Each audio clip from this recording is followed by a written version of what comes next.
Paolo del Rosario, and this is Weather HQ. This week, we put the spotlight on experts calling for sustainable flood solutions during the Reforma, Hindi Bahala Symposium, and take a closer look at Baguio City's vision to become a resilient city by 2026.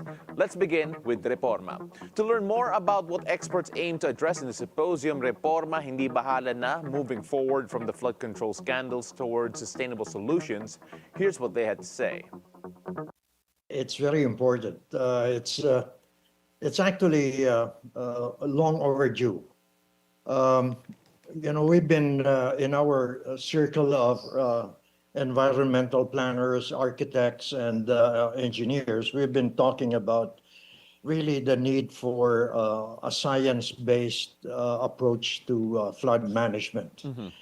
And I think this ongoing investigation has highlighted the fact that the traditional, conventional gray infrastructure approach that DPWH has been using for the past several decades is really not the only solution to the problem. And I think this flood, this massive flood that Typhoon Yuan has brought about,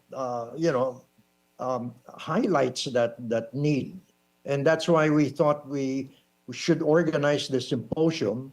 And we've been able to successfully invite a number of good speakers to talk about the subject, because we are concerned not only of the graft and corruption that is now being investigated, but also the way that flood control projects are identified, how they are prioritized, and how they are implemented.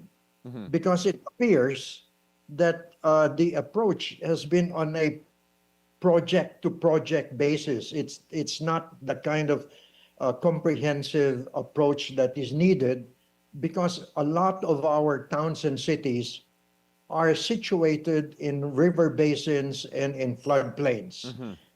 The problem of flooding is a natural phenomenon. I mean, river basins and floodplains will naturally, on certain occasions, overflow and get flooded.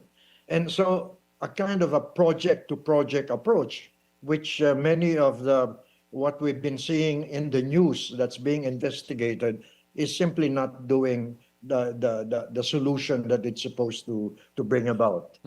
So you mentioned a while ago, you described the approach of DPWH as gray. You want to push for more science-based, more comprehensive approach to flood management in particular. There have also been arguments made in the past by other urban planners saying that even if you take out corruption, the incompetence when it comes to selecting projects might actually be more damaging when you take a look at the allocation, when you take a look at the works actually being done to address certain problems. Where do you stand when it comes to that? And at the same time, of course, what are the key changes you feel has to be made by all of the governing bodies? The phenomenon of flooding is directly related to the hydrologic cycle, the natural hydrologic cycle, which in a particular location.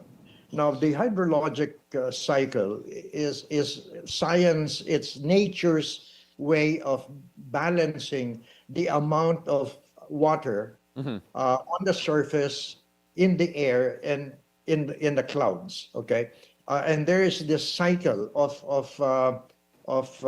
water rising up. Okay, the warmer the oceans are, the more moisture that goes up, and this form into the clouds. Yeah. And then when it gets very, very heavy, then it falls as rain. Okay? And then when it hits the ground, and the ground has been developed, like for example in towns and cities, which are all now buildings and roads and parking lots, there's not enough open space to absorb the rainwater, and that causes the Well, it looks like we have an issue here with our architect's feed coming in. Of course, a lot of people going through the same issues right now. We're going to try to get our architect back here. But once again, we are still talking about this particular symposium happening when it comes to the flood management. It is called Reforma, hindi na Bahala na, moving forward from the flood control scandal, going towards sustainable solutions, happening on November 12 at the UP School of Urban and Regional Planning in Diliman, Quezon City. When we return, we'll take you to Baguio City, where efforts are underway to make it stronger against disasters and climate change. Weather HQ will be right back.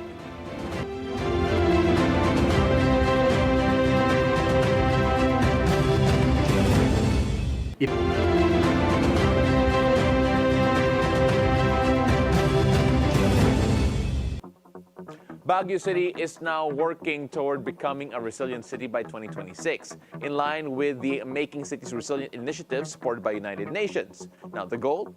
To make Baguio safer, smarter, and more sustainable for generations to come. To know more about this important initiative, here's my conversation with Baguio City Mayor Benjamin Magalong. Right now, the weather has significantly improved. Nakakita na rin kami ng araw. Unti-unti. We got hit hard by the typhoon. It was a very strong typhoon, heavy rains, strong winds. But despite that, our damage was very minimal, surprisingly.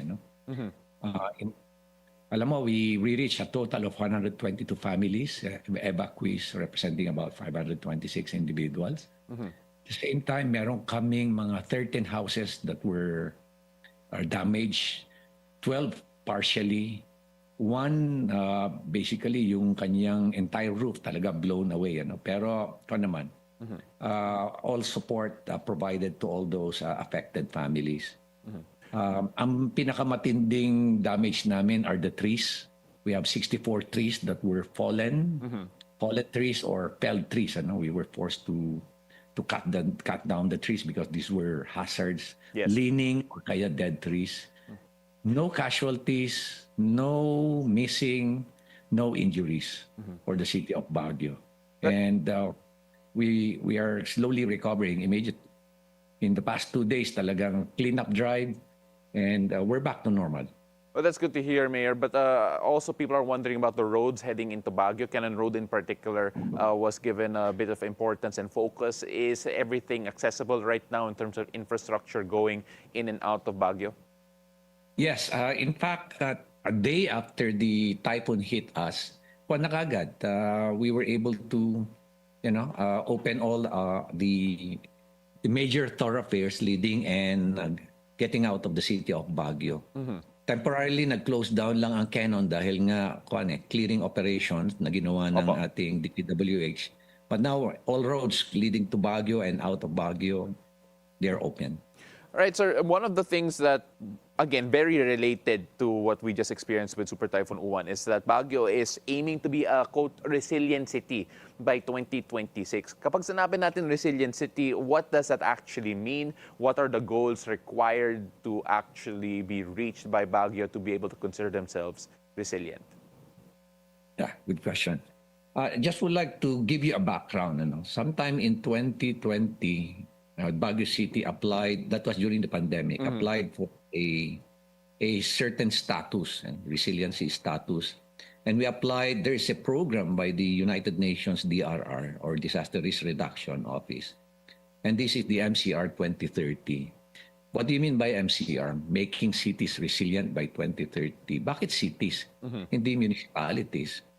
Ang study showed that people will always flock to the cities because of the opportunities. Nandun lahat economy, job opportunities, business.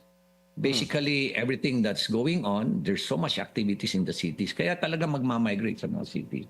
But if disaster strikes or calamities, more people will be affected. At the same time, there's significant damage to property. Kaya ang priority is to make cities resilient. Yeah. Throughout entire worldwide, So we applied for it. but it has to undergo a certain process. Now, the good news is an international organization, the name is Arise, came to our rescue. Sabi niya, we're going to give you a 3-year grant. So, natuwa naman kami, no? Because this will fast track. Because our intention is not to go for 2030, but to go for 2026. Why 2026? Because looking at all these studies on climate change, it appeared that by 2028, the pattern. Because many of the countries who gave a commitment do sa COP, alam mo yung Conference of Parties dito sa climate change, ano? Di ba may COP 26, 25, mga gano'n. They were not able to deliver their commitment. Kaya nga talagang significant yung pag-rise ng water level sa sea, parang ganun na rin ang temperature. In fact, there was a study that showed that since 1919, nagkaan ng series of every day, every year, and particularly talagang yung 10-year na increase only happened in 1 year. And that was in 2024. Yes. And they were hoping that there would be some sort of correction in 2025. But it did not happen because mas mataas pa yung increase noong 2025. Yes. Itong 2025 ngayon, itong 2025, minomonitor nila ngayon. So talagang we have to prepare for all these eventualities. Ano? Mayor, sorry, I want to jump in here. In 2026. Sorry, Mayor. Yes, I want to jump in here because yes, the goal is to be 2026. To make it resilient by 2026. Of course, there are check boxes that you have to fill. Just what are the gaps that need to be addressed to be considered a resilient city? What are the goals that you feel that can be done by 2026? Okay, unang-una, you have to pass the entire process, finish all the phases. Phase 1, Phase 2, Phase 3. Phase 1 is yung kanyan, that is the awareness. Tapos na kami dyan, ano? Raising awareness. Number 2 is analysis and implementation. Implementation and planning. This is actually what is happening now. And finally, on the third phase, yun na talaga yung total implementation. But the biggest challenge is implementation. Why? Funding. Funding because you have to build infrastructures, drainage systems, flood control projects. Although hindi kami nagkaroon ng flood control na katulad yung nakikita natin na talaga massive. Ano? Yes. But this is more on drainage systems because of our slopes. Ano? Kaya yun ang challenge sa amin. That's the reason why nakikita namin with the trend that we are, how we are moving forward, it appears that we might not be able to hit our objective to become a resiliency hub, but we can be a resilient, compliant city by 2026. That is the objective there. Baguio is also known for its Smart City Command Center. When we talk about the resiliency and disaster relief efforts from Baguio City and the LGU in particular, is that one of the big factors contributing to it being resilient? And of course, you also mentioned yung mga ibang infrastructure, yung mga issues when it comes to flood control, when it comes to all of these other pieces of infrastructure that have been there even before you po. How much of that actually needs to be improved or addressed to reach yung goal po ninyo? Okay. First of all, the smart city system is central to our goal to become a smart city and at the same time to become a resiliency hub and innovation hub. Yeah. So yun ang mga pan namin. And a sustainability hub. Tatlo yan eh. No? Importante yung command center because that command center is several levels higher than a city system because it allows you to integrate all other types of systems, not only safety and security, but health, agriculture, environmental systems, educational systems, health systems, social services system. Yeah. Importante lahat yan eh because what is important in resiliency is about response and being proactive about it. No? Kaya kailangan namin talaga itong mga technology na ito. And sir, you also attended something in South Korea recently as well, the International Disaster Resilience Leaders Forum by the United Nations. Were there any key insights that you feel could be implemented in Baguio anytime soon? Yes, it's all about technology and it had to be human-centric. Kasi kuminsan ang ginagamit natin yung technology just for the sake of having technology. But it should be used to have a positive impact on the lives of people. And one of the main features there is artificial intelligence. How can you use artificial intelligence to make it human-centered and not to use it simply for business o kaya just simply to, promote politics. No, it's not. It's about creating a positive impact on the lives of people. And sir, is AI already being used in terms of the recovery, in terms of technology trying to address yung mga disasters in Baguio? Yes, at katulad yan mga plate recognition namin, facial recognition. Dito sa ginagawa namin, we're now undergoing a 3-year program with South Korea, with Seoul, South Korea, on our AI capability, enhancing our AI capability. And the program will end this year. Okay. We're just waiting for Seoul, Korea to hand over yung hardware and the software to us after 3 years of capacity development. A very interesting development, and of course to see how AI could actually help address yung mga issues natin, especially when it comes to disaster resilience. Yes. But Mayor, unfortunately, I cannot let you leave without addressing one of the bigger elephants in the room. Of course, you were in the news very recently because of accusation, or at least an allegation rather, that you are part of a destabilization plot with your name being actually bracketed na for confirmation. Nung nakita niyo po yung listahan na to at for confirmation pa yung pangalan niyo po, just what was the reaction, and do you feel that this came from anywhere in particular? I completely deny it, totally deny it.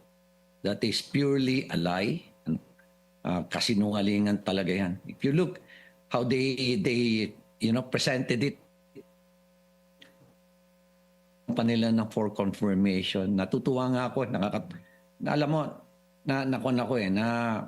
I would say na frustrate ako, na disappoint ako dun sa isang video na sinasabi dun na reliable, very reliable information, and then succeeding statements is for further verification. Sabi ko sa kanila, makikita mo talaga na it was done maliciously, it was unfair, and I believe it was really designed as part of the character demolition campaign against me and against my colleagues in the Mayor's for Good Governance.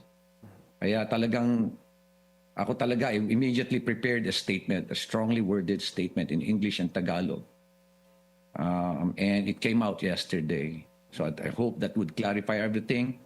Lagi ko ang sinasabi yan, and every time I have talks with young people, with students, with CSOs, with different business groups, because I'm always invited in several events, almost 2 times, 3 times a week.